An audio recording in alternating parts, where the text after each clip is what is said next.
I wanted to ask you this, Sheikh, because like, for example, like, the way our culture is very, like, you could say relatively very relaxed. The whole business so far has been built off of contractors. With contractors, you just let them get on with it, innit? But the nice thing is as well is I am very invested in my people. So I'm invested in them growing as quickly as possible. In the next 2 to 3 years, I want to work you up to become, like, a senior in the company. That's where you're gonna know I need somebody who wants to upskill. I need that on my team. Somebody who wants to grow, who wants to continue to blossom. For those of you who don't know who I am, I'm Fawaz Ishallah. Alhamdulillah, I've revenued over $10 million.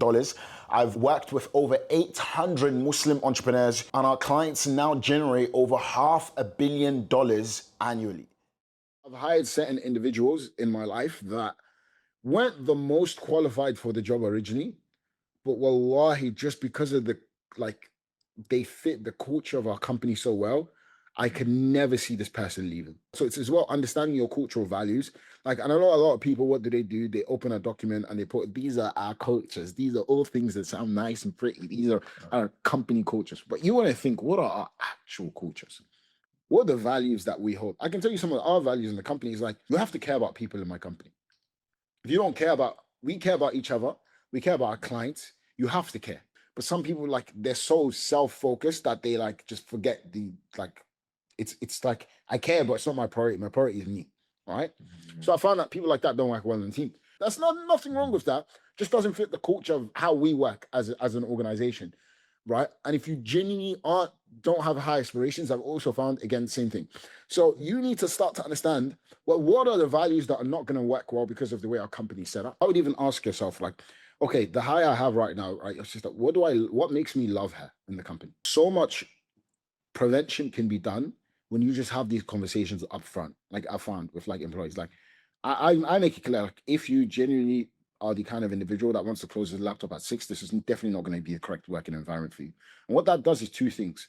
In number one, it really brings in the people who have a similar culture to you, and it really rids and the people. It's like when you put on a marriage application, like, I'm gonna do polygyny. It's either gonna attract exactly what you want, or 95% of them are gonna disperse and be like, no, buy it. Right? So it's a similar concept, all right? So that's my thing. Just qualify, kind of like, I allow for flow in the beginning, but as I start to get into the closer sections, I start to qualify a little bit harder and increase the friction, right? So I would start with that. And like I said, just have a process. Create the docs. I hate when people go into these hiring frenzies and they don't know what they're doing, or there's no real plan behind it, or they just get on a Zoom call with someone and ask them a bunch of random questions and hope, like, I just like him. Well, no one cares if you just like him, because you're not gonna like him in 6 months if he doesn't perform. Every time I hire people, I give scenarios. Like, I always have a bunch of scenarios. Like, okay, tell me, let's say, for example, that happens and then that happens. What would you do? That allows me to see this person's mentality. How quick do they respond to me as well, by the way? Did they fathom what I said? Did they, it gives me more hints than, so what do you do in your spare time? All these basic interview questions. People have trained for interviews. You have to throw them off, right? Every time I'm hiring someone, I make them audit the company and tell me what they would improve. Whether I hire them or not, thank you. Appreciate the free audit. Right? I noticed this on your website was broken. Oh, thank you so much. Or this thing or that thing. Thank you so much. Right? And again, it gives me a level of their understanding and their mentality when it comes to fixing things. Does that make sense? Are they coming on just as somebody who ticks the boxes, or are they coming on to provide value in their unique form? I love people who come in and they provide value. They actually provide value to the company, not just tick off their roles, their jobs. You guys are such a small team, so things like everyone's carrying quite a huge stack of weight, and this person is going to be front facing. They're going to represent you. They're going to represent your values. And I can't tell you how many people in business have lost, big clients, and God knows how many clients off the back of those big clients, because the person who was representing them front facing wasn't representing his values properly the way he would have done it, right? And then that resulted in maybe losing a contract. And then think of it, well, now not only have you lost a contract, now you have a bad reputation in the business, in the marketplace. So that's why I would recommend as well, reverse shadow. And I would definitely do a probationary period. I would definitely not just do it for hire. I just put it under review. Have a couple of things you get them to do. I like activity tests as well. That's why I like that. For example, the audit. If I had a guy coming in for marketing, I would 100% make him audit our whole website, start to finish, and everything, my Instagram. Like, because that's you showing me, not telling me. I don't want to hear what you've done and see what you've done. I want to, so you will know how to link that to your specific market, etc. But something you could give them where they could either show, they would show you what kind of person they are.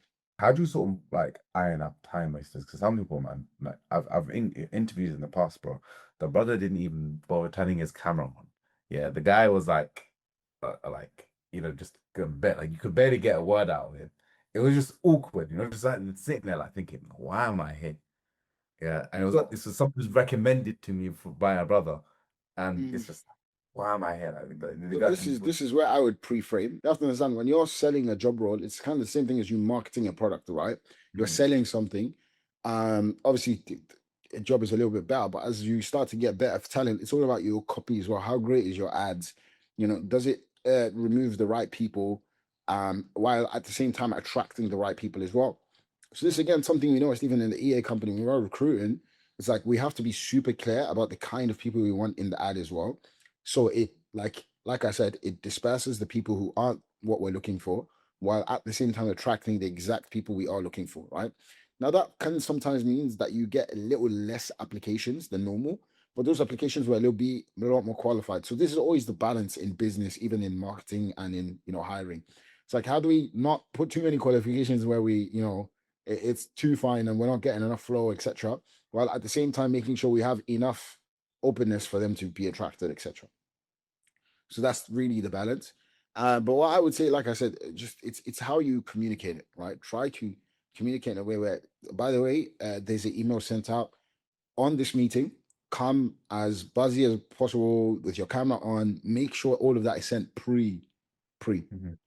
So it's quite simple. If you feel like you're suffering from some of the things we've talked about, the primary goal of this is just to help you understand where your situation is at. Everyone wants to increase the potential. No one spends time removing interferences. We've worked with 800 individuals. Book a call and we will help you to make sure you're no longer a bottleneck.